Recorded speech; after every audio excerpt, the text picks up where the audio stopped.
ଆଜି ବାଙ୍ଗାଲୋରର ଆଗ୍ରାର army public ସ୍କୁଲରେ 75ତମ ସାଧାରଣତନ୍ତ୍ର ଦିବସ ପାଳନ କରାଯାଉଛି।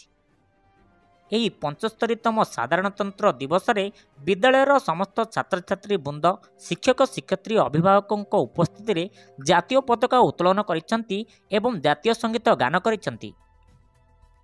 ଭାରତରେ ସାଧାରଣତନ୍ତ୍ର ଦିବସ ହେଉଛି ଏକ ମହାନ ରାଷ୍ଟ୍ରୀୟ ପର୍ବ। 1950 ମସିହା ଜାନୁଆରୀ ମାସ 26 ତାରିଖ ଦିନଠାରୁ ଭାରତୀୟ ସମ୍ବିଧାନ କାର୍ଯ୍ୟକାରୀ ହେଲା। ଏହି ଦିନଠାରୁ ଭାରତ ଏକ ସାର୍ବଭୌମ ଗଣତାନ୍ତ୍ରିକ ସାଧାରଣତନ୍ତ୍ର ରାଷ୍ଟ୍ର ଭାବେ ଗୃହୀତ ହେଲା। ପ୍ରତିବର୍ଷ ଜାନୁଆରୀ ମାସ 26 ତାରିଖ ଦିନ ସାଧାରଣତନ୍ତ୍ର ଦିବସ ଭାବେ ପାଳିତ ହୁଏ। ଭାରତର ସମ୍ବିଧାନ ହେଉଛି ନୀତି ନିୟମର ସମାହାର। ସମ୍ବିଧାନର ଆଇନ ଅନୁଯାୟୀ ଜାତି ଧର୍ମ ବର୍ଣ୍ଣ ନିର୍ବିଶେଷରେ ସଭିଏ ସମାନ। ଭାରତର ସମ୍ବିଧାନର ଜନକ ବା ପ୍ରଣେତା ହେଉଛନ୍ତି ଡକ୍ଟର B.R.